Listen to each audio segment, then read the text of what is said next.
Hello everyone, welcome to learning work 24/7। आज हम बात करेंगे Indian economy in Indian financial system के यूनिट 8 की। यूनिट 8 है foreign trade policy, foreign investments and economic development. इस चैप्टर के अंदर हम देखेंगे फॉरेन ट्रेड पॉलिसी क्या होता है, फॉरेन इन्वेस्टमेंट किसको बोलते हैं और इकोनॉमिक डेवलपमेंट क्या होता है। फिर देखेंगे foreign trade policy structural changes क्या हुए थे 1990 के अंदर, और फॉरेन ट्रेड पॉलिसी 2015 से 2020 के बारे में देखेंगे और इस फॉरेन ट्रेड पॉलिसी को बनाने में क्या क्या चैलेंजेस आते हैं। फिर एफडीआई और एफआईआईएस और क्या होता है, फिर economic development and economic growth में क्या डिफरेंसेस हैं और इकोनॉमिक डेवलपमेंट किस लिए जरूरी है, और अंत के अंदर हम देखेंगे इस चैप्टर के रिलेटेड इंपॉर्टेंट एमसीक्यूज। तो हम स्टार्ट करते हैं foreign trade policy. Foreign trade policy जैसे कि नाम से पता चल रहा है, ट्रेड मतलब व्यापार, ठीक है। पॉलिसी मतलब क्या उसके नियम कानून होने चाहिए, रेगुलेशन होने चाहिए, ठीक है। तो किसके लिए? फॉरेन के, विदेश व्यापार नीति, ठीक है। तो विदेश से व्यापार करने के लिए हम नीति बनाएंगे। क्यों बनाएंगे? जिससे कि हमको हमारे एज ए कंट्री हमको बेनिफिट हो पाए, ठीक है। अब विदेश व्यापार में क्या आएगा, इंपोर्ट या एक्सपोर्ट। हम दो ही काम कर सकते हैं ना, या तो हम हमारा माल मतलब गुड्स को इंपोर्ट करेंगे या एक्सपोर्ट करेंगे, और साथ के साथ सर्विसेज, ठीक है। अब फॉरेन ट्रेड पॉलिसी क्या होता है, हम अपने देश के फायदे के लिए कुछ ऐसे सेट ऑफ रूल्स पहले से निर्धारित करके रखेंगे जिससे कि हमारे को देश को एज ए कंट्री बेनिफिट हो, ठीक है। अब वो किसी भी टर्म्स में हो सकता है, मॉनेटरी टर्म्स में हो सकता है, मैन पावर के टर्म्स में हो सकता है, ठीक है। तो वो किसी भी टर्म्स में हो सकता है। तो इस तरह की जो पॉलिसी पहले से ही निर्धारित करके बनाई जाती है उसी हम बोलते हैं foreign trade policy. Foreign trade policy refer to regulation, strategies, and agreement that a country established to govern its export and import with other countries, ठीक है। दूसरी कंट्रीज के साथ हम जो व्यापार करेंगे उसकी स्ट्रेटेजीज क्या रहेंगी, क्या एग्रीमेंट किस कंट्री के साथ करेंगे, उसके रेगुलेशन क्या निर्धारित करेंगे, ठीक है। तो ये सब पहले से निर्धारित करके जो पॉलिसी बनाई जाती है उसे बोलते हैं foreign trade policy. This policy encompasses a wide range of activities, rules including tariff, trade barriers, export duties, quotas, trade agreement and norms for international trade, ठीक है। तो इसके अंदर हम निर्धारित क्या करेंगे, टैरिफ मतलब उसके ऊपर क्या कर लगाए जाएंगे, कि किस तरह से टैक्स ले जाएंगे। ट्रेड बैरियर्स करेंगे, मतलब एक एक्स अमाउंट तक, एक्स क्वांटिटी तक हम माल परचेज करेंगे या सेल करेंगे, ठीक है। तो ऐसे बैरियर्स रहते हैं। एक्सपोर्ट ड्यूटीज क्या रहेंगी, ठीक है। तो मतलब कितना टैक्स देना पड़ेगा या लेंगे। कोटा निर्धारित करेंगे, तो कितना माल किस कोटे के अंदर बेचा जाएगा। ट्रेड एग्रीमेंट हर कंट्री के साथ अलग अलग भी हो सकते हैं, ठीक है, और क्या शर्तें हैं, ठीक है। तो इसके आधार पर हम इंटरनेशनल ट्रेड करेंगे।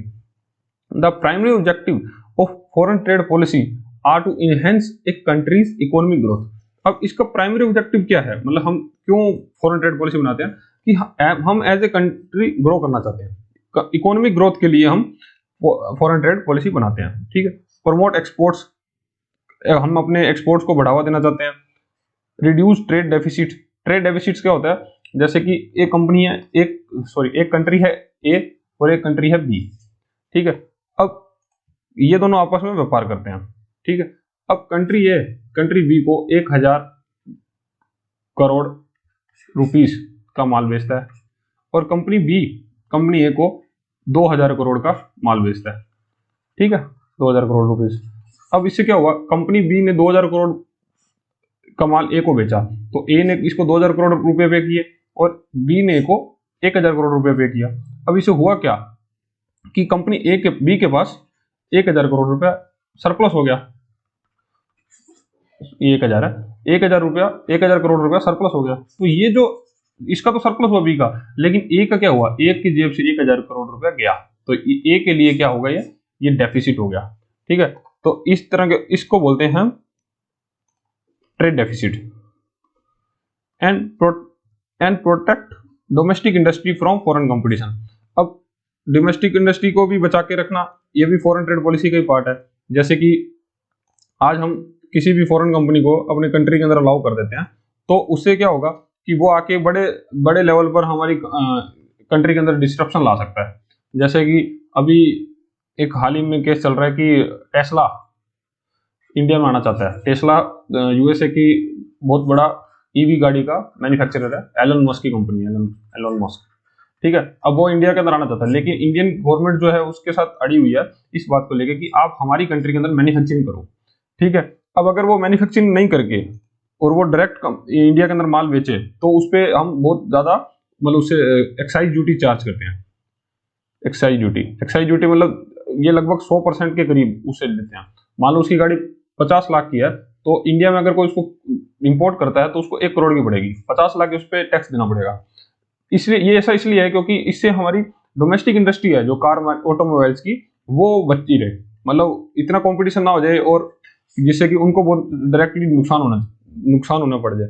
तो ये सब चीजें हम निर्धारित किसमें करते हैं, फॉरेन ट्रेड पॉलिसी के अंदर। नेक्स्ट है फॉरेन इन्वेस्टमेंट किसको बोलते हैं। जैसे ये तो नाम से निर्धारित है कि विदेश से जो पैसा हमारे देश में निवेश किया जाता है उसको हम फॉरेन इन्वेस्टमेंट बोलते हैं, ठीक है। Foreign investments involves the inflow of capital from one country to another where investor seeks to gain profit by investing in business, real estate, stocks, bonds, other type of investment vehicles, ठीक है। तो investors विदेश का व्यक्ति कोई भी किसी दूसरी कंट्री के अंदर मतलब एक कंट्री का पर्सन बी कंट्री के अंदर इन्वेस्ट करता है या बी का पर्सन ए के अंदर इन्वेस्ट करता है तो उस इन्वेस्टमेंट को क्या बोलते हैं, फॉरेन इन्वेस्टमेंट, ठीक है। अब वो इन्वेस्टमेंट किसी भी इंस्ट्रूमेंट में कर सकता है, वो स्टॉक्स के अंदर कर सकता है या डायरेक्ट किसी कंपनी में इन्वेस्ट कर सकता है, किसी बिजनेस में कर सकता है, रियल एस्टेट में कर सकता है।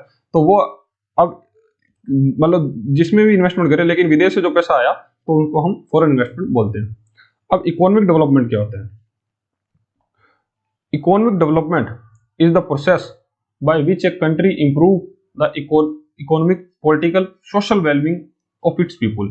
इकोनॉमिक डेवलपमेंट ये होता है कि अगर एक कंट्री अपने आप को इकोनॉमिकली मतलब उसकी जीडीपी ग्रोथ अच्छी हो रही है, पॉलिटिकली मतलब उसके अंदर एक साफ तरीके से मतलब ट्रांसपेरेंट तरीके से इलेक्शन हो रहे हैं, एक गवर्नमेंट है जो अच्छे से उसमें काम कर रही है, और सोशल वेलबींग मतलब एक वहां पे रहने उस कंट्री में रहने वाले लोगों का पर कैपिटा इनकम और लिविंग स्टैंडर्ड इंक्रीज हो रहा है, ठीक है। तो उस चीज को हम उस तरह की स्थिति को हम बोलते हैं economic development. It is a multifaceted concept that includes improvement in living standards, reducing the poverty, गरीबी का कम होना, improving health, education service and achieving equitable and sustainable growth. मतलब वहां पे एक मतलब सब इक्वली हो, सस्टेनेबल ग्रोथ हो, उसमें एजुकेशन अच्छी हो, हेल्थ वहां पे लोगों की इंप्रूव हो रही हो, इस तरह की कंडीशन को हम बोलते हैं economic development. Economic development is the broader that economic growth in which simplify refers to increase in country's output of goods and service. ये बोल रहा है कि इकोनॉमिक जो डेवलपमेंट है ना वो बहुत बॉर्डर टर्म है। इकोनॉमिक डेवलपमेंट के अंदर हम सिर्फ देश की सिर्फ जीडीपी की बात नहीं कर रहे कि अगर वो जीडीपी सिर्फ उसको मॉनेटरी टर्म्स में देखा जाए तो इसको इकोनॉमिक डेवलपमेंट ना बोल के हम इकोनॉमिक ग्रोथ बोलेंगे इसको, क्योंकि उस देश की जीडीपी बढ़ रही है। लेकिन मान लो किसी कंट्री के अंदर उसका जीडीपी तो बहुत बढ़ रहा है, ठीक है, लेकिन उसके अंदर साथ के साथ क्राइम भी बहुत बढ़ने लग गया, ठीक है, लिविंग स्टैंडर्ड लोगों का डाउन हो जाने लग गया, पॉवर्टी भी बढ़ रही है। तो उस स्थिति को हम इकोनॉमिक डेवलपमेंट नहीं बोलेंगे, उसमें हम इकोनॉमिक ग्रोथ जरूर बोल सकते हैं उसको कि उस कंट्री की इकोनॉमिक ग्रोथ हो रही है, कि उसकी जीडीपी बढ़ रहा है, लेकिन वहां के लोग गरीब और हो रहे हैं, ठीक है, तो उस स्थिति को इकोनॉमिक ग्रोथ बोलेंगे, ठीक है। लेकिन इकोनॉमिक डेवलपमेंट उसी स्थिति को बोलेंगे जब वहां पे पॉवर्टी कम होगी, हेल्थ और एजुकेशन अच्छा होगा, ठीक है, तो बॉर्डर टर्म के अंदर हम बोला जाए तो उसको इकोनॉमिक डेवलपमेंट बोलते हैं, ठीक है। अब हम देखते हैं foreign trade policy structure changes during 1990।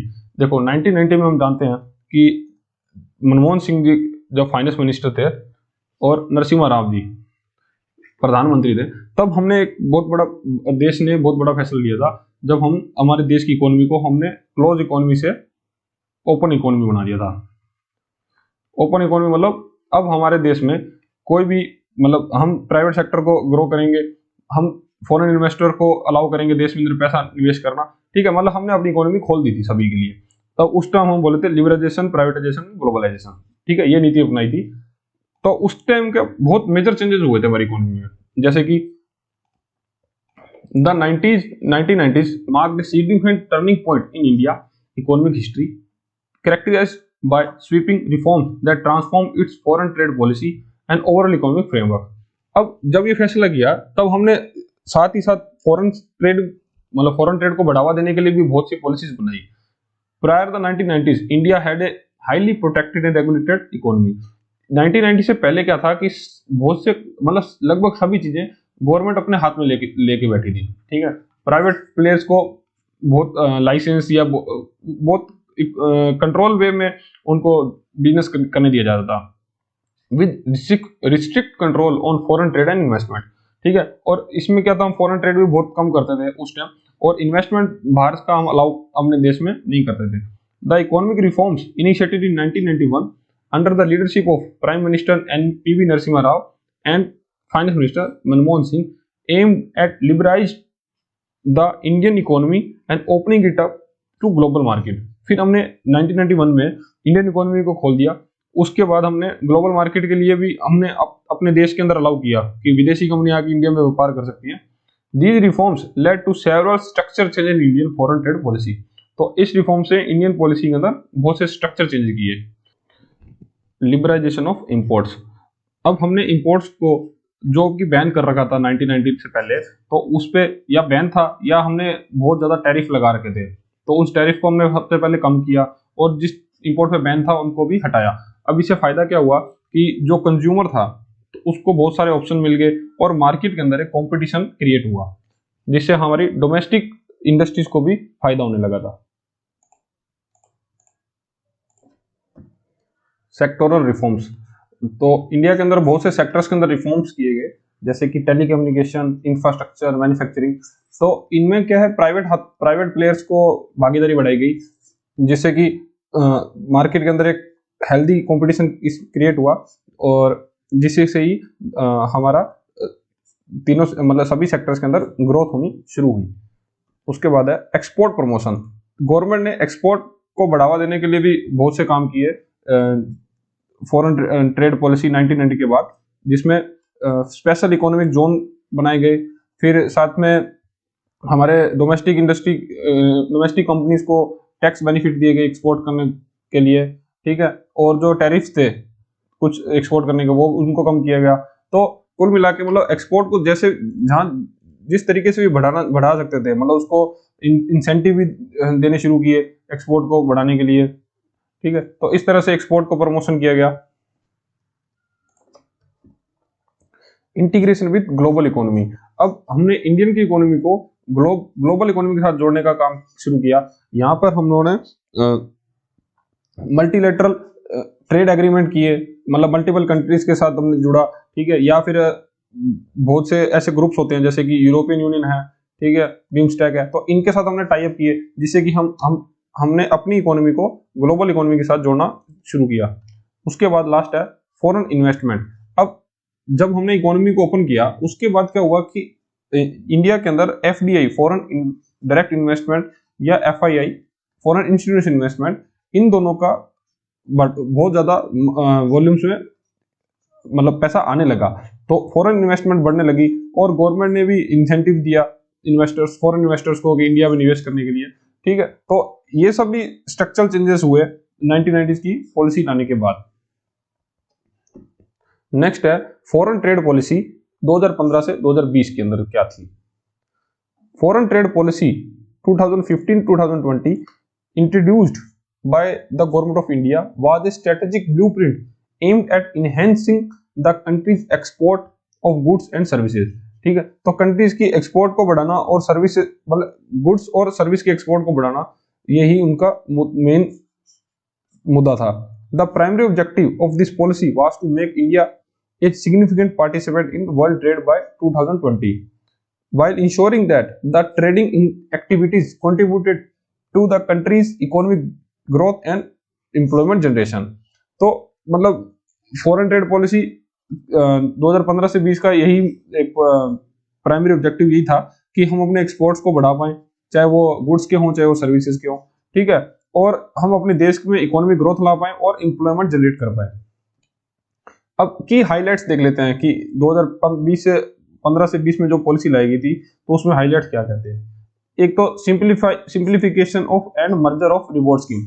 तो गवर्नमेंट क्या थी, इससे पहले बहुत सी रिवॉर्ड स्कीम चलाती थी एक्सपोर्ट को बढ़ाने के लिए, एक्सपोर्ट्स के रिलेटेड या सर्विसेज के रिलेटेड, गुड्स और सर्विसेज की, तो उनको हम मर्जर करके सिंप्लीफाई कर दिया। ठीक है, merchandise export from India scheme, एक ये स्कीम चलाई गई। इसके अंदर क्या किया गया था कि हमने जो भी हमारी इंडस्ट्री की इनएफिशिएंसीज थी, मतलब हमारे पास इंफ्रास्ट्रक्चर है लेकिन हम उन इंफ्रास्ट्रक्चर के रिलेटेड में जितना प्रोडक्शन होना चाहिए उस प्रोडक्शन को उतना तक हम प्रोडक्ट नहीं कर, मतलब प्रोड्यूस नहीं कर पा रहे, तो उन इनएफिशिएंसीज को कम करने के लिए हमने ये स्कीम चालू करी थी, design to offset infrastructure inefficiencies and associated cost involved in the export of goods that produce manufacturing in India. ठीक है, तो उसके लिए हमने merchandise export from India scheme चालू की थी। और दूसरा था services export from India scheme, aim to promoting the export of service from India by providing duty script credit for eligible exports. ठीक है, तो हमने सर्विस के लिए SEIS और मैन्युफैक्चरिंग के लिए MEIS, ये दो स्कीम आपको याद रखनी होगी कि हम किस किस मुद्दे, किस किस वजह से हम ये दो स्कीम लाए। उसके बाद हम एक और क्या किया, मेक इन इंडिया शुरू किया। मेक इन इंडिया 2015 और 20 की फॉरेन ट्रेड पॉलिसी का पार्ट है। FTP aligned with make in India initiative, इसमें अंदर क्या था कि हम इंडिया की मैन्युफैक्चरिंग सेक्टर को बूस्ट मिलेगा, बूस्ट देने का काम किया था। ठीक है, aiming to promote India's manufacturing hub, मतलब इंडिया को मैन्युफैक्चरिंग हब बनाना था। It focused on reducing export obligation and providing incentives for the export of goods manufacturing India.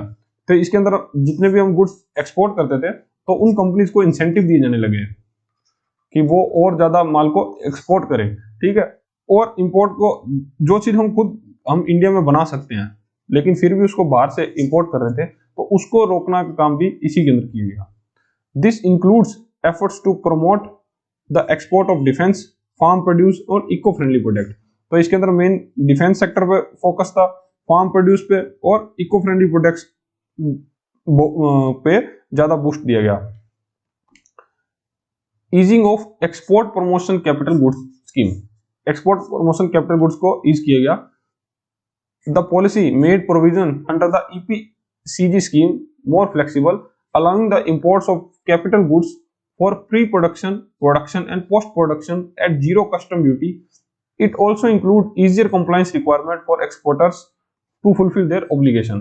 तो इसमें कह रहा है कि एक फर्म को या एक कंपनी को कोई भी अपनी प्रोडक्शन को बढ़ाने के लिए या प्रोडक्शन करने के लिए कुछ कैपिटल गुड्स चाहिए थे, मतलब कोई मशीन चाहिए बिजनेस लगाने के लिए या उसकी पैकेजिंग के लिए कुछ चाहिए, तो वो सब कैपिटल गुड्स अगर उसको विदेश से मंगाने हैं तो वो गुड्स को मंगाने के लिए उस कंपनी को जीरो कस्टम ड्यूटी देनी पड़ेगी। मतलब एक तरह से उसको ये बेनिफिट कर देगी गवर्नमेंट कि आप बस एक्सपोर्ट को बढ़ाने का काम करिए, लेकिन जो आपको मशीनरी मंगानी है या कैपिटल गुड्स कोई बाहर से इंपोर्ट करना है तो वो हम आपको जीरो कस्टम ड्यूटी पे देंगे, मतलब उस पर आपको कोई टैक्स नहीं देना होगा। ठीक है, तो इस तरह से उनको फायदा दिया गया कंपनीज को। It also include easier compliance requirement, और इसके साथ साथ एक्सपोर्टर्स को, जो भी एक्सपोर्ट करना चाह रहा है उसको कंप्लायंस रिक्वायरमेंट, मतलब पेपर वर्क वगैरह भी कम उसको देखना होगा, मतलब पेपर वर्क भी कम कर दिया जिससे कि उसको एक्सपोर्ट को बढ़ावा दे पाए वो, मतलब उसको इंकरेज कराया गया एक्सपोर्टर्स को कि हम आपको कैपिटल गुड्स में कस्टम ड्यूटी की छूट दे देते हैं लेकिन आप हमारा एक्सपोर्ट को बढ़ाइए देश के। फोकस ऑन ई कॉमर्स, ठीक है, ई कॉमर्स पे मतलब ऑनलाइन बिजनेस पे भी इस पे फोकस किया। Recognising the growing importance of e commerce in global trade, the policy introduced measure the promote the export of goods through e-commerce. It provided for the simplification of procedure and documentation requirement for goods sold through channels. ठीक है, तो export को बढ़ाने के लिए मतलब उसको एक तो डिजिटल कर दिया, साथ में साथ उसको मतलब ग्लोबल मार्केट में पहुंचाने के लिए तो उसको ई कॉमर्स का सहारा लेने गया, मतलब डिजिटली उसको बेच पाए। जैसे कि अभी इसमें क्या है, अमेजोन है, अमेजोन यूएसए की कंपनी है, ठीक है, लेकिन फिर भी वो इंडिया में भी काम करता है। अब हम अमेजोन से कुछ भी परचेज या सेल करते हैं तो वो ऐसा नहीं कि जो इंडिया में माल है सिर्फ वहीं से, हम विदेश से भी उसी मतलब विदेश से भी शॉपिंग कर सकते हैं। ठीक है, तो इस तरह से हम इंडिया में बैठ के भी हमारा माल को बाहर एक्सपोर्ट कर सकते हैं। Support to small and medium enterprises, the foreign trade policy provided specific incentives and support measure to SME, small medium enterprises, to help them grow in the global market. This include faster clearance times, reduced fees and marketing support. तो हमने क्या small and medium enterprises जो होते हैं तो उनके लिए हमने उनको जो भी लाइसेंसिंग चाहिए होती है गवर्नमेंट से या कोई ऐसा क्लियरेंस चाहिए होता है तो वो उसको थोड़ा टाइम उसका कम कर दिए, ठीक है। साथ ही साथ जो गवर्नमेंट उससे फीस चार्ज कर दी उसको कम कर दिया और उसको मार्केट के अंदर उतरने के लिए जो शुरुआती सपोर्ट चाहिए होता है तो वो भी गवर्नमेंट उसको प्रोवाइड करवाती है। Trade facilitation and ease of doing business. A significant focus on foreign trade policy was to simplifying process and documentation, reducing red tape and making it easier for business to engage in export and import activities. तो इसमें क्या है कि जो लाल फीताशाही होती है, जो bureaucratic में मतलब एक फाइल मतलब काम में जो फंसा देते हैं सरकारी काम में, तो वो इसमें कम किया गया। It was in line with the government broader objective to improving the ease of doing business in India. मतलब पहले क्या था, कोई एक छोटा सा काम करने के लिए भी गवर्नमेंट के पीछे मतलब हर गवर्नमेंट दफ्तर में धक्के खाने पड़ते थे एक एक बिजनेसमैन को, ठीक है। तो उसमें क्या, एक तो बर्डन बहुत बढ़ता था और साथ में उनको मतलब इंकरेजमेंट नहीं मिलता था कि वो और लोग बिजनेस करें। तो इस चीज को देखते हुए गवर्नमेंट ने ईज ऑफ डूइंग बिजनेस चालू किया जिससे कि ज्यादा लोग बिजनेस को कर पाए और आसानी से कर पाए, ठीक है। Infrastructure development. अब गवर्नमेंट ने इंफ्रास्ट्रक्चर डेवलपमेंट में भी बहुत काम किया इसमें। The policy emphasized the development of trade infrastructure, proposing the established export promotion mission to bring together all stakeholders to effective international trade strategy। तो इसमें क्या किया गया कि उन्होंने ट्रेड इंफ्रास्ट्रक्चर बनाया, जैसे कि अब एक होलसेलर, रिटेलर, ठीक है, तो इन सबको के एक जगह पे लेके आए जिससे क्या है कि वो एक्सपोर्ट को आसानी से कर पाए, माल खरीद के माल बेचना आसान हो। तो इस तरह से इंफ्रास्ट्रक्चर गवर्नमेंट ने क्रिएट किया। फिर क्वालिटी पे फोकस किया। अब हम वो क्वालिटी बनाएं जो कि एक वर्ल्ड के मतलब इंटरनेशनल बेंचमार्क को मैच करती हो। It stressed the importance of enhancing the standard of product and aligning them with global requirement to remain competitively in international market. अब ऐसा नहीं कि हम एक्सपोर्ट तो कर रहे हैं, क्योंकि एक्सपोर्ट कर रहे हैं ना तो हम उस पर मेड इन इंडिया लिखते हैं, तो वो एक ब्रांड है। अब मेड इन इंडिया अगर क्वालिटी चीप निकले तो नेक्स्ट बार वो नहीं मांगेगा और वो साथ उसी प्रोडक्ट के साथ साथ एक देश की इमेज भी बाहर जाती है। तो क्वालिटी पे फोकस करना भी बहुत जरूरी है इसके अंदर, ठीक है। अब ये देखते हैं कि क्या क्या चैलेंजेस आते हैं जब एक फॉरेन ट्रेड पॉलिसी बनती है, तो उसमें क्या क्या चैलेंजेस फेस करने होते हैं। As India gears up for its upcoming foreign trade policy, several challenges need to be addressed to ensure that policy effectively contributes the country's economic growth, competitiveness, and global trade integration. These challenges are not just domestic in nature but also international. ये challenges सिर्फ domestically नहीं है, ये international level पे भी हमको बहुत से face करने पड़ते हैं। Given the rapidly changing global economic landscape, addressing these challenges require a nuanced approach, balancing domestic interest with global trade dynamics। तो वो challenges को हम ऐसा नहीं कि मतलब बहुत बारीकी से उसको देखना होगा और डोमेस्टिक इंटरेस्ट के ध्यान में रखते हुए हमें ग्लोबल ट्रेड को सामना करना होगा। सबसे पहले है ग्लोबल इकोनॉमिक अनसर्टेनिटी। अब क्या होता है जी, हमने तो पॉलिसी बना ली, लेकिन कई बार क्या होता है जैसे वर्ल्ड के अंदर कुछ मतलब सर्टेन नहीं चल रहा। जैसे अभी कोई भी यूक्रेन रशिया का युद्ध हो गया, ठीक है, या कोविड-19 आ गया, अब सब सप्लाई चेन ठप पड़ गई, ठीक है, लोग परचेज नहीं कर रहे, लोग सब घर पे बैठे हैं, तो इकोनॉमी वर्ल्ड इकोनॉमी पूरी रुक गई है। तो ये सब जब आ जाता है ना, तो इस चीज को भी हम ध्यान में रख के हम पॉलिसी बनाते हैं और उन पॉलिसी में ये सब चीजें हैं जो अनसर्टेन है, तो वैसे चैलेंजेस सामने आते हैं। The global economic environment has been marked by significant uncertainty including trade tensions among major economies, fluctuation in global demand and disruption caused by COVID-19 pandemic। ठीक है, तो ऐसे कुछ अनसर्टेन इवेंट्स होते हैं जो कि जो भी कभी भी हो सकते हैं। Navigating the uncertainty requires a flexible and dynamic trade policy that can adapt of changing global economic conditions। अब ये बोल रहे हैं कि हमको ऐसी पॉलिसी बनानी चाहिए जो कि सिर्फ एक प्रोडक्ट या एक चीज पे ही डिपेंड ना हो।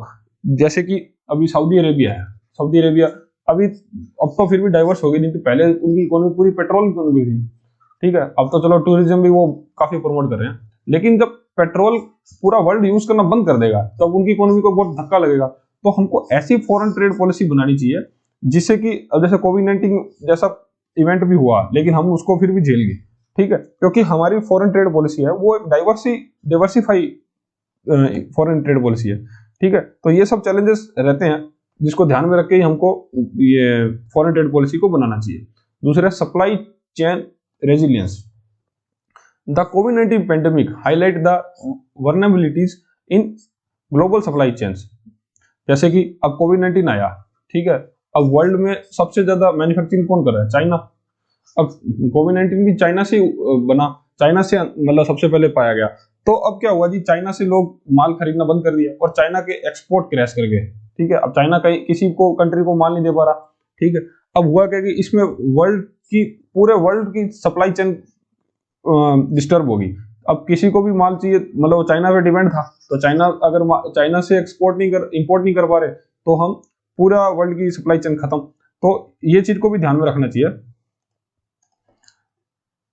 Building resilience through diversification of supply source and reducing dependence on single or few countries for critical inputs in essential, ठीक है। अब ये वही बात है कि हमको हमारे जो इंपोर्ट्स हैं, मतलब हम किसी कंट्री पे किसी चीज के डिपेंड है, तो हमको सिर्फ एक कंट्री से ही माल नहीं खरीदना चाहिए। जैसे अभी ऑयल की बात करें इंडिया, तो इंडिया ऐसा नहीं कि सिर्फ यूएई से या कतर से या सऊदी अरेबिया से, वो ये सभी ऑप्शंस को सभी देश से हम थोड़ा थोड़ा खरीदते हैं, और अभी तो हम रशिया से सबसे ज्यादा खरीद रहे हैं, ठीक है।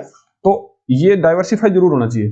अभी जैसे कि बड़ी बड़ी कंपनी एप्पल, ठीक है, फिर टेस्ला, ये सभी क्यों है, ये सब इंडिया में आना चाहते हैं, क्यों? क्योंकि सभी कोविड-19 के अंदर देख चुके हैं कि चाइना पर डिपेंडेंसी हमारी इतनी ज्यादा थी पूरे वर्ल्ड की, तो अब वो अपना सेकंड ऑप्शन बना रहे हैं, ठीक है। कुछ लोग कुछ कंपनीज है जो वियतनाम में भी जा रही है, ठीक है। The upcoming FTP needs to address how India can build more resilient supply chain and reduce its vulnerability to global shocks, ठीक है। तो अब ये है कि इंडिया को ये देखना है कि वो कैसे एक सोर्स नहीं, मतलब एक से ज्यादा सोर्स बना के रखे जिससे कि उसकी सप्लाई चेन कभी भी ठप ना पड़े। Enhancing export competitiveness. India's exports face several challenges that affect their competitiveness on global stage, including high logistic cost. अब logistic cost क्या होता है? जैसे कि माल को एक जगह से दूसरी जगह पर ट्रांसफर करना। जैसे कि अब इंडिया के फिश प्रोडक्शन है, फिश, अब वो क्या है जो कोस्टल एरियाज में ज्यादा होगी, अब कोस्टल एरियाज में फिश प्रोडक्शन बहुत ज्यादा होगी, ठीक है। अब मान लो कि इंडिया को वही माल को हरियाणा में लेके आना है, अब फिश को हरियाणा में लाना है, तो उसकी लॉजिस्टिक कॉस्ट, मतलब उसको एक जगह से उठा के फिर उसको स्टोरेज में रखा, कोल्ड स्टोरेज में, फिर कोल्ड स्टोरेज से उसको ट्रक के माध्यम से हम लाए हरियाणा। अब जब तक हरियाणा पे आएगा ना माल, तब तक उसकी कॉस्ट क्या पड़ेगी, उसको भाड़ा क्या पड़ा, लेबर कितनी पड़ी, तो वो सब क्या है हमारा लॉजिस्टिक कॉस्ट के अंदर आता है। इंफ्रास्ट्रक्चरल बोटलनेक्स, हमारी इंफ्रास्ट्रक्चर कितना है, उसमें क्या क्या रुकावटें हैं, रेगुलेटरी हर्डल्स, ठीक है, तो उसमें गवर्नमेंट की पॉलिसीज क्या है, तो ये सबको एक्सपोर्ट कॉम्पिटिटिवनेस देता है। तो ये सभी क्या है, ये हमारी चैलेंजेस हैं फॉरेन ट्रेड पॉलिसी के। Addressing these challenges to reduce the cost of doing business and improving the ease of doing business is crucial for enhancing Indian export competitiveness.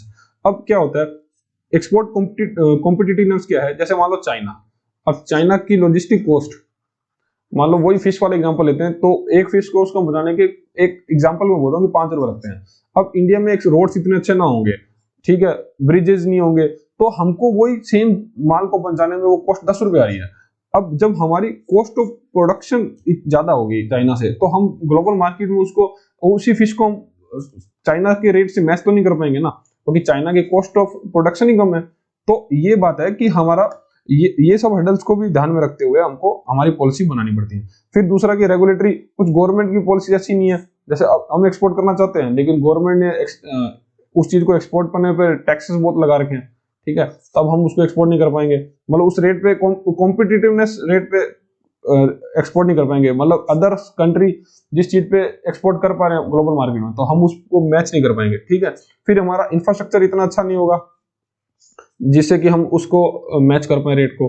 तो ये सब चीजें हैं, ये सब चैलेंजेस हैं। Embracing digitalisation, the digital economy is becoming increasingly important in global trade. अब क्या डिजिटल का जमाना चल रहा है तो डिजिटल इकोनॉमी भी उतना ही हमारे लिए जरूरी है।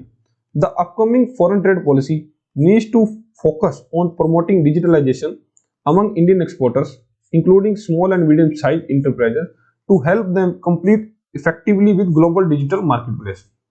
अब क्या है कि भाई स्मॉल मीडियम इंटरप्राइजेस जो हैं तो उनको डिजिटल करना जरूरी है, क्योंकि अगर वो डिजिटल होंगे तो एक्सपोर्ट्स को डिजिटली वो बेच पाएंगे, मतलब अपना गुड्स को डिजिटली एक्सपोर्ट कर पाएंगे।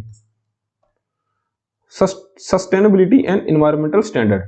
Global trade is increasingly being influenced by sustainability and environmental standards. The new foreign trade policy will need to address how India can align its export with global standards, including adopting cleaner and more sustainable production method and ensuring compliance with environmental regulation in export market। अब क्या है कि हमने अपना production बढ़ाना है, अब production तो बढ़ा रहे हैं लेकिन इसी के साथ साथ हम एनवायरनमेंट को कोई नुकसान ना पहुंचाए। ऐसा नहीं कि हम बहुत सारा कोयला जला के बिजली तो उत्पन्न कर रहे हैं लेकिन उसके साथ साथ हम एनवायरनमेंट को बहुत ज्यादा नुकसान पहुंचा रहे हैं, तो ऐसा भी नहीं करना है। तो ये भी एक बहुत बड़ा चैलेंज है कि इन्वायरमेंट सस्टेनेबल और इन्वायरमेंट फ्रेंडली प्रोडक्शन ही हमको करना है। Trade diversification. India's trade is concentrated a few market and a limited number of products. The upcoming foreign trade policy should focus on diversifying Indian exports market and product basket to reduce vulnerability of shocks of any single market sector। मतलब क्या है कि India का अभी जो export है ना, तो हम बहुत ही कम या कम प्रोडक्ट्स को और मतलब लिमिटेड प्रोडक्ट्स को ही हम एक्सपोर्ट करते हैं, ठीक है। लेकिन अब जो न्यू फॉरेन ट्रेड पॉलिसी है ना, वो ये फोकस करती है कि हम अपना एक्सपोर्ट को डाइवर्सिफाई करने, मतलब बहुत सारे अलग अलग सेक्टर्स के हम प्रोडक्ट को एक्सपोर्ट करें, जिससे क्या होगा कि अगर कुछ एक सेक्टर क्रैश करता है, ठीक है, तो या ऐसा कोई शॉक लगता है, ठीक है, तो हमारा बाकी सेक्टर उसको कोप अप करके हमको हमारे एज इकोनॉमी हमको ज्यादा नुकसान ना पहुंचाए। Leveraging the free trade agreement. India has been cautious in its approach to FTA. The upcoming foreign trade policy offer an opportunity to reassess and leverage foreign trade free trade agreement more effectively to boost exports. These include not only exploring new for free trade agreement but also ensuring that existing agreement are fully utilized by Indian exporters। अब देखो free trade agreement क्या होता है, जैसे country ए है और ये country B है, अब इन दोनों एक दूसरे पे जब इंपोर्ट एक्सपोर्ट करते हैं तो टैक्सेस लगाते हैं, ठीक है। अब अगर ये दोनों एक एग्रीमेंट कर लें फ्री ट्रेड एग्रीमेंट, तो ये क्या, अब ऐसा नहीं है कि इसमें बिल्कुल टैक्स फ्री हो जाएंगे, लेकिन कुछ हद तक बहुत हद तक कम कर देते हैं। अब इससे क्या होता है कि कंट्री ए के जो एक्सपोर्टर्स हैं वो भी फ्रीली यहाँ पे माल बेच पाएंगे, एक्सपोर्ट कर पाएंगे, और ये भी एक्सपोर्ट कर पाएंगे, तो इससे बेनिफिट दोनों कंट्रीज को होता है, दोनों के लिए विन विन सिचुएशन हो जाती है। तो फ्री ट्रेड एग्रीमेंट करने के लिए ही मतलब दोनों कंट्रियों को मतलब बढ़ाते हैं, जिससे कि दोनों का ट्रेड बढ़ जाता है। जैसे इंडिया ने अभी हाल ही में ऑस्ट्रेलिया के साथ फ्री ट्रेड एग्रीमेंट किया, और अभी यूके के साथ भी बात चल रही है जो कि अभी डिले हो गया। अब हम देखेंगे कि एफडीआई क्या होता है, एफआईआईएस क्या होता है। अब देखो एफडीआई क्या होता है, जो कि बाहर का इन्वेस्टर्स मतलब कंट्रीज नॉन रेजिडेंट, कोई भी इंडिया का नॉन रेजिडेंट हमारी कंट्री के किसी भी कंपनी के अंदर लॉन्ग टर्म इन्वेस्टमेंट करता है, लॉन्ग टर्म इन्वेस्टमेंट, उसको हम बोलते हैं एफडीआई, फॉरेन डायरेक्ट इन्वेस्टमेंट, ठीक है।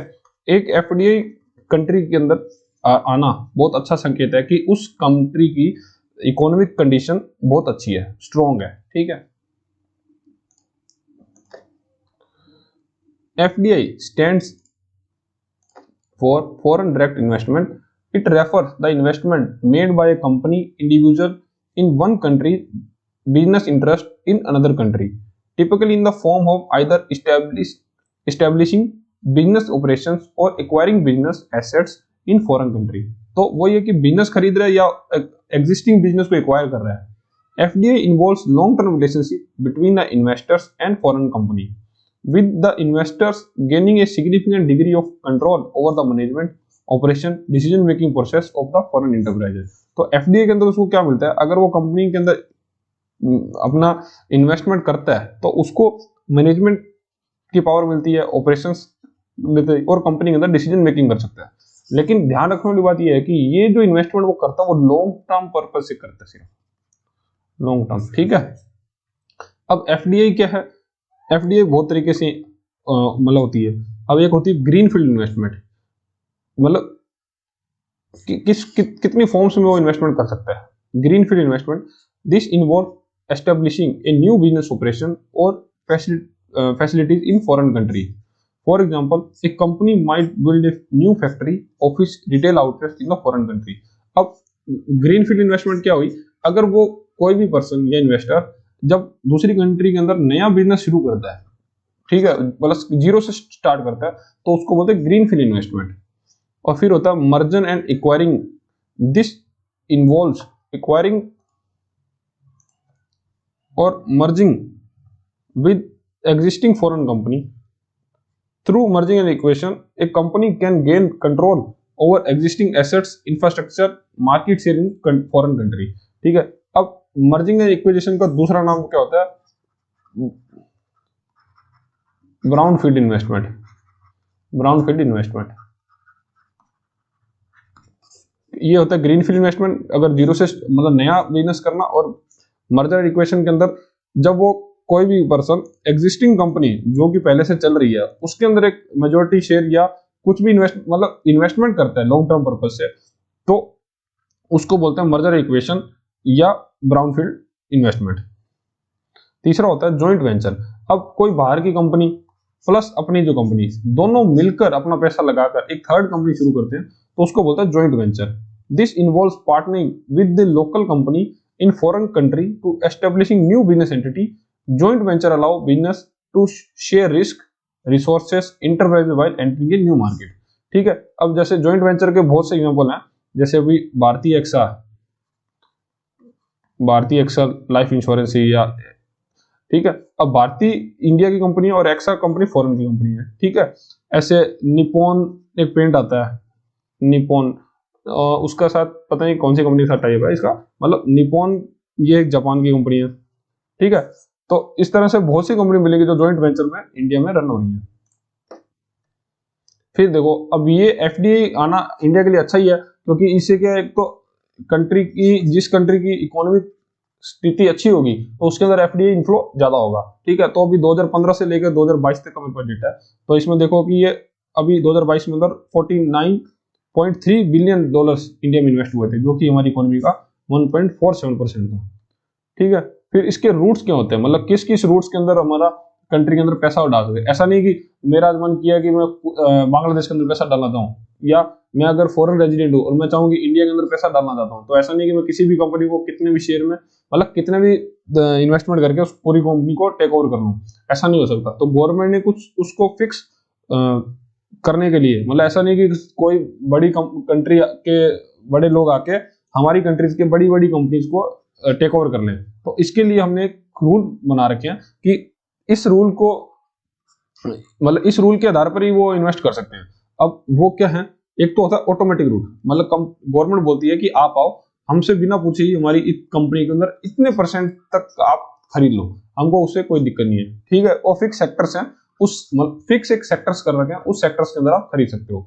लेकिन उससे ऊपर अगर आपको जाना है या कुछ पर्टिकुलर सेक्टर्स हैं उसके अंदर आपको निवेश करना है, तो उसके लिए आपको हमारे अप्रूवल की जरूरत है। अब जैसे ऑटोमेटिक रूट है, उसमें under the automatic route FDI is permitted without the need of prior approval from the government, मतलब गवर्नमेंट की अप्रूवल की जरूरत नहीं है, आप इन्वेस्टमेंट कर सकते हो, या आरबीआई से आपको परमिशन लेने की जरूरत नहीं है। Investor can invest in sector allowed under this route by simply notifying the RBI within the specific time frame after the investment is made। मतलब ये बोल रहा है कि अगर आप इन्वेस्टमेंट ऑटोमेटिक रूट से कर रहे हो तो आप कर दो, करने के एक फिक्स टाइम के बाद, आई थिंक 30 दिन के बाद, 30 दिन बाद ही होता है, 30 दिन बाद आप आरबीआई को इन्फॉर्म कर सकते हो कि हमने इस कंपनी के अंदर इन्वेस्टमेंट किया है। ठीक है, तो वो ऑटोमेटिक रूट के अंदर ऐसे सभी सेक्टर्स नहीं आते, वो फिक्स सेक्टर है, उसकी लिस्ट में आपको आगे बता दूंगा कौन सेक्टर ऑटोमेटिक रूट से है, कौन सा सेक्टर गवर्नमेंट रूट से है। दूसरा रूट है गवर्नमेंट रूट। अब government route, under the government route prior approval from the government is required before making the investment। अब गवर्नमेंट रूट के अंदर क्या है कि फिक्स जो इन्होंने अब सेक्टर्स जो गवर्नमेंट रूट के अंदर आ गए उसके अंदर इन्वेस्टमेंट करने के लिए आपको गवर्नमेंट से पहले परमिशन लेनी पड़ेगी। This route is typically applicable to the sector that are sensitive from national security perspective और those where government regulation require closer scrutiny of investment. तो कुछ ऐसे सेक्टर्स हैं जो नेशनल सिक्योरिटी के अंदर आते हैं, तो उस सेक्टर्स के अंदर अगर आप इन्वेस्टमेंट करना चाहते हो तो आपको सबसे पहले गवर्नमेंट की अप्रूवल की जरूरत है। ऐसा नहीं कि आप डायरेक्ट उसमें इन्वेस्टमेंट कर दो, ठीक है। अब देखो ये वो सेक्टर्स की लिस्ट है जिसके अंदर ऑटोमेटिक रूट अलाउ है और कितने परसेंट तक अलाउ है। जैसे कि बैंकिंग और पब्लिक सेक्टर, अब सरकारी बैंक के अंदर कोई बाहर का इन्वेस्टर एफडीआई लाना चाहता है तो सबसे पहले तो उसको गवर्नमेंट से अप्रूवल चाहिए, मतलब गवर्नमेंट के बिना अप्लाई नहीं कर सकता। और वो एफडीआई कितना, सिर्फ 20%, मतलब कोई भी हमारे सरकारी बैंक में इन्वेस्ट करना चाहता तो 20% से ज्यादा वो स्टेक होल्डर नहीं बन सकता, और वो भी गवर्नमेंट की मंजूरी के बिना, ठीक है। फिर प्राइवेट सेक्टर के अंदर 74% है, 49% ऑटोमेटिक रूट और उससे ज्यादा चाहिए 74 तक तो गवर्नमेंट रूट, ठीक है। उसके बाद इंश्योरेंस 74% ऑटोमेटिक, मतलब 74% तो उसको गवर्नमेंट के अप्रूवल की जरूरत नहीं है। फिर एसेट रिकंस्ट्रक्शन कंपनी किसी को खोलनी है तो 100% वो ऑटोमेटिक रूट से जा सकता है, ठीक है। Credit information company 100%, white level ATM 100%, pension sector 49% automatic, ठीक है। तो ये लिस्ट है, आप ऐसा नहीं कि आपको सब याद करना है, बस आप एक बार इसको अपनी पढ़ लो, थोड़ा सा देख लो, ठीक है। मतलब इंपॉर्टेंट है, जैसे बैंकिंग का आपको पता होना चाहिए, इंश्योरेंस का पता होना चाहिए, क्रेडिट इंफॉर्मेशन ब्यूरो का पता होना चाहिए, पेंशन सेक्टर का पता होना चाहिए, agriculture and animal husbandry, mining, ठीक है, डिफेंस का, फिर उसके बाद आपको टेलीकॉम, रेलवे, ये सब थोड़ा बहुत आपको ध्यान में रहना चाहिए कि कभी भी एमसीक्यू के अंदर पूछ सकता है, ठीक है। फिर पावर एक्सचेंज का पता होना चाहिए थोड़ा बहुत, मतलब ये सभी सेक्टर्स हैं जो आपको एक बार देख लेना, जो जो इंपॉर्टेंट है आपको बता दो। टूरिज्म हॉस्पिटैलिटी का थोड़ा ध्यान रहो।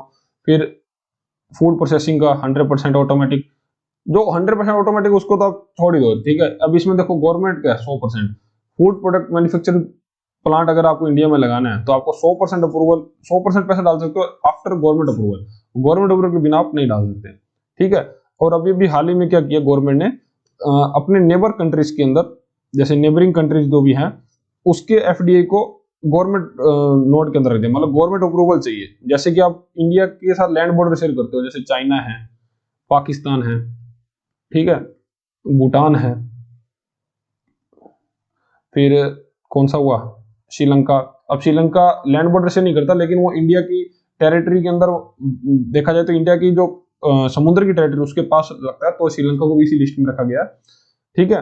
बांग्लादेश, तो इस कंट्री से कोई भी बंदा एफडीआई करना चाहता है इंडिया के अंदर तो उसको सबसे पहले गवर्नमेंट की अप्रूवल की जरूरत होगी, चाहे वो किसी भी सेक्टर में निवेश करना चाहे तो, और कितना भी परसेंट करना चाहे तो उसको गवर्नमेंट की अप्रूवल की जरूरत होगी, क्योंकि ये सिर्फ चाइनीज एंटिटीज को, मतलब चाइना को सबक सिखाने के लिए किया गया, बाकी तो सब कितना इन्वेस्टमेंट करेंगे, ठीक है। तो ये देखो, अब इसमें कुछ ऐसे सेक्टर भी हैं जो प्रोहिबिटेड है, मतलब इसके अंदर कोई भी इन्वेस्ट नहीं कर सकता, सिर्फ गवर्नमेंट ही उसके अंदर अपना रखती है। जैसे मतलब बाहर से कोई पैसा नहीं लाता, इंडियन आदमी उस पर काम कर सकता है लेकिन फॉरेन डायरेक्ट इन्वेस्टमेंट उसमें नहीं आएगा। जैसे एटॉमिक एनर्जी सेक्टर है, फिर लॉटरी बिजनेस है, कोई एफडीआई के अंदर नहीं चला सकता, गैम्बलिंग और बैटिंग कोई नहीं कर सकता, चिट फंड कोई नहीं चला सकता बाहर का व्यक्ति, real estate business other than development of township, construction of residential, commercial premises, road and bridges, इन सब छोड़ के बाकी जो रियल एस्टेट बिजनेस है उसके अंदर एफडीआई अलाउ नहीं है। फिर सिगार, सिगरेट, तंबाकू प्रोडक्ट्स, इसमें भी एफडीआई को अलाउ नहीं कर रखा गवर्नमेंट ने। अब हम देखते हैं कि फॉरेन इंस्टीट्यूशनल इन्वेस्टमेंट क्या होता है। देखो एफडीआई क्या था, हमारा लॉन्ग टर्म के लिए, ठीक है, और एफआईआई क्या हमारा शॉर्ट टर्म के लिए। सबसे बड़ा डिफरेंस तो यही है, ठीक है। उसी के साथ एफडीआई में क्या आता है, एफडीआई हमारा कंपनीज के अंदर इन्वेस्टमेंट करते हैं बिजनेस पर्पस से जो आता है तो वो होता है एफडीआई। और शॉर्ट टर्म क्या होता है, जैसे कि हमारे स्टॉक्स हैं कंट्रीज के अंदर, स्टॉक्स, फिर म्यूचुअल फंड या कोई और सिक्योरिटीज, गवर्नमेंट सिक्योरिटी, इसमें जो इन्वेस्टमेंट आती है तो वो होते हैं फॉरेन इंस्टीट्यूशनल इन्वेस्टमेंट। अब हम सुनते हैं कि भाई हमारे स्टॉक मार्केट के अंदर विदेशी इन्वेस्टर्स ने माल अपना निकाल लिया, तो वो क्या है, मतलब कि उसने अपना स्टेक बेच दिया, फॉरेन इंस्टीट्यूशनल इन्वेस्टर, या बहुत पैसा विदेश से आया, तो वो एफआईआई की बात हो रही होती है, ना कि एफडीआई की, ठीक है। एफडीआई ज्यादा आना अच्छा है, ऐसे तो एफआईआई भी अच्छा है, लेकिन एफआईआई क्या है कि शॉर्ट टर्म के लिए आते हैं, फिर वो पैसा डालते हैं और पैसा निकाल देते हैं, तो उससे क्या है कि मार्केट में लिक्विडिटी बहुत फ्लक्चुएट होती है। A foreign institution investors is an entity or individual based outside of India that invest funds in financial market of India। ठीक है, these investors include hedge funds, mutual fund, pension fund, insurance companies, banks and other similar entities। ठीक है, तो वो किसी के अंदर भी हमारा अपना पैसा डाल सकते हैं। FII plays a significant role of providing liquidity to Indian financial market and contribute capital formation and economic growth। ठीक है, अब ये देखो कि FII ने एक चार्ट है ये कि कितने कौन से साल में कितना पैसा दिया। 2007-8 में 66,169 करोड़ रुपए करोड़ के अंदर है। ठीक है, तो और अभी लेटेस्ट 2022-23 के अंदर कितना था, मतलब 24,530 रुपए का माल उन्होंने पूरे साल के अंदर बेचा है। ये नेट है, मतलब नेट जितना भी उन्होंने इन्वेस्ट किया था 2022-23 के अंदर, और जितना कि उन्होंने इन्वेस्ट किया और जितना कि निकाला, तो निकाला ज्यादा है, तो 24,530 करोड़ का माल उन्होंने इंडिया के अंदर बेचा है। फिर देखेंगे इकोनॉमिक डेवलपमेंट और इकोनॉमिक ग्रोथ क्या होता है। अब हम आगे इकोनॉमिक डेवलपमेंट और इनकी डेफिनेशन देख चुके हैं, लेकिन फिर भी मैं आपको एक बार और यहाँ पे बता देता हूँ। देखो मोटा मोटा देखो क्या होता है economic growth and economic development. Economic development जिस कंट्री में होता है तो वो ज्यादा अच्छा माना जाता है, ज्यादा अच्छा क्या, वही अच्छा माना जाता है। अब इकोनॉमिक ग्रोथ क्या है, अब आपकी जीडीपी देश की बढ़ रही है, ठीक है, आपके पास पैसा आ रहा है, लेकिन जरूरी नहीं है कि वो पैसा सही जगह यूटिलाइज हो रहा है। ठीक है, और इकोनॉमिक डेवलपमेंट क्या होता है कि उस देश के अंदर गरीबी खत्म हो रही है, ठीक है, और वहां के लोगों का लिविंग स्टैंडर्ड बढ़ रहा है, परचेजिंग पावर बढ़ रही है, ठीक है, और साथ ही साथ उनका पर कैपिटा इनकम भी बढ़ रहा है। पर कैपिटा इनकम बढ़ने के लगे कि उस कंट्री की ओवरऑल ग्रोथ हो रही है। ठीक है, तो वो पूरा क्या है इकोनॉमिक डेवलपमेंट बोलते हैं। इकोनॉमिक ग्रोथ में क्या है कि कुछ चंद लोगों के पास पैसा आ गया तो उसको भी इकोनॉमिक ग्रोथ बोल सकते हैं। मान लो कि इंडिया की आज की जीडीपी 100 रुपए, अब वो 110 होगी। ठीक है, तो हम ये तो बोल सकते इकोनॉमिक ग्रोथ होगी, लेकिन ये नहीं बोल सकते कि वहां पे इकोनॉमिक डेवलपमेंट भी होगी, क्योंकि हम ये नहीं बोल सकते कि 10 रुपए बढ़ने से वहां पे गरीबी खत्म होगी। ठीक है, तो यही मेजर डिफरेंस है। Economic growth refer to increase in country's output of goods and service over time, usually measured by GDP or gross national product. It reflects the expansion of country's capacity to produce goods and service, often quantified as percentage increase in real GDP। ठीक है, तो वही बोल रहा है कि GDP बढ़ने को हम बोलते हैं इकोनॉमिक ग्रोथ, और economic development is a broader concept or to that encompasses not only the growth of the countries, not only growth of the economy, but also improvement in the quality of life, well-being, social welfare of population। तो वो बोल रहा है कि उसका well-being बढ़ रहा है, social welfare population का हो रहा है, तो उसको बोलते हैं इकोनॉमिक डेवलपमेंट। अब ये फोकस किस पे करता है, economic growth primary focus on quantitative aspects of economic activities such as increase in volume of goods and service produce within the country's border. ठीक है, तो ये सिर्फ क्वांटिटी दिखता है कि उस कंट्री के अंदर कितना जीडीपी या उसमें कितना एक पर्टिकुलर पीरियड के अंदर गुड्स और सर्विस प्रोड्यूस किए गए। Economic development focus on qualitative aspect of economic progress such as reducing poverty, inequality, unemployment, enhancing human capabilities and opportunities. ठीक है, तो ये सब का ध्यान रखा जाता है इकोनॉमिक डेवलपमेंट के अंदर। इंडिकेटर, अब इसे क्या इंडिकेटर होता है, की indicator of economic growth include rising GDP, increasing industrial production, higher level of employment and expanding trade volume. ठीक है, तो अगर जीडीपी आपका बढ़ रहा है, इंडस्ट्रियल प्रोडक्शन आपका बढ़ रहा है, इंप्लॉयमेंट भी बढ़ गया और ट्रेड वॉल्यूम बढ़ रहे हैं, तो उस कंडीशन को हम सिर्फ इकोनॉमिक ग्रोथ बोलते हैं। Indicator of economic development include measures of human development such as literacy rate, life expectancy, access to health care, education, income distribution and environmental sustainability. ठीक है, अब इसमें क्या है कि उस कंट्री की लिटरेसी रेट, मतलब लोग ज्यादा पढ़े लिखे हैं,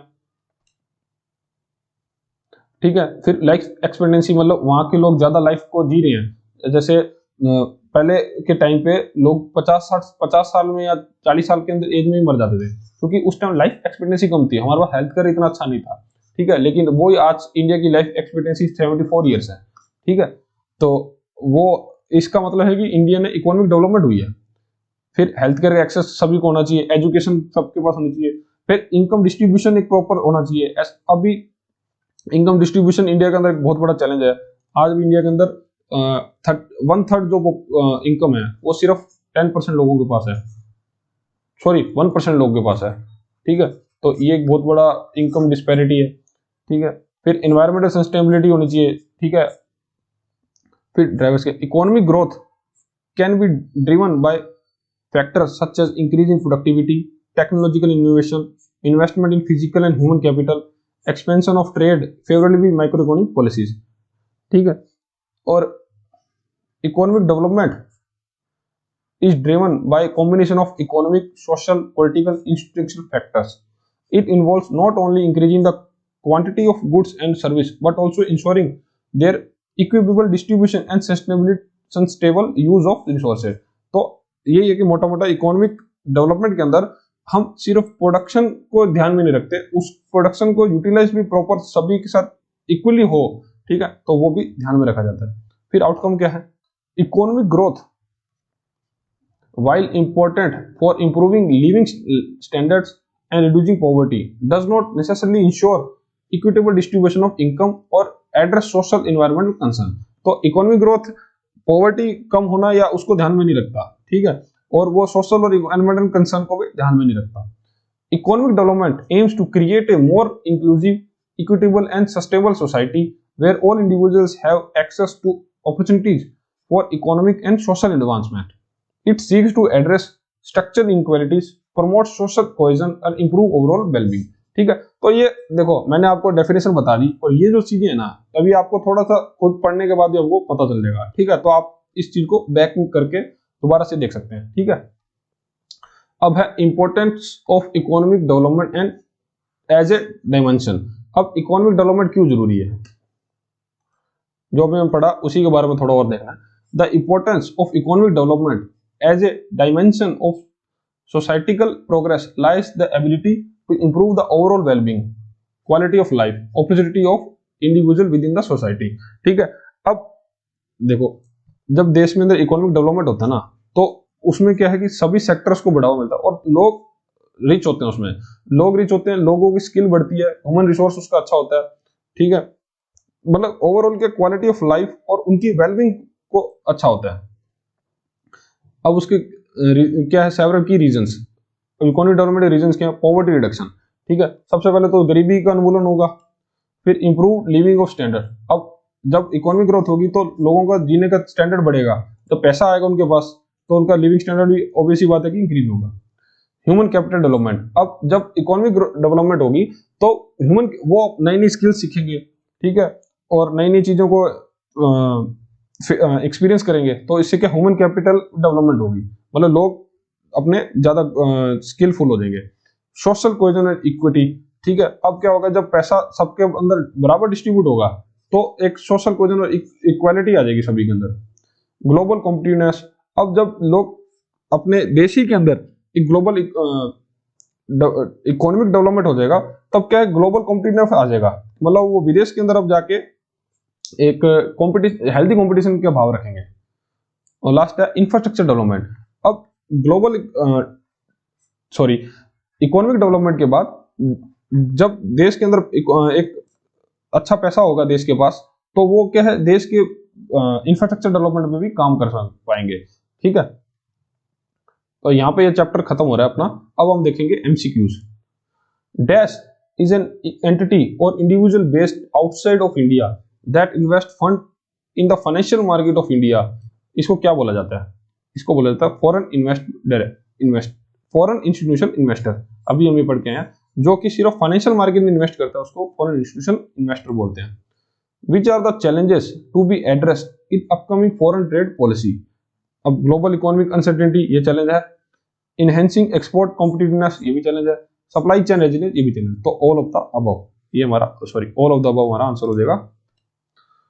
FDI from Pakistan is placed अंदर, तो अभी हमने पढ़ा कि नेबरिंग कंट्री के लिए गवर्नमेंट ने अपना एक रूल आया था, जो गवर्नमेंट रूट के थ्रू ही हम पैसा डाल सकते हैं, मतलब पैसा एक्सेप्ट कर सकते हैं FDI के अंदर।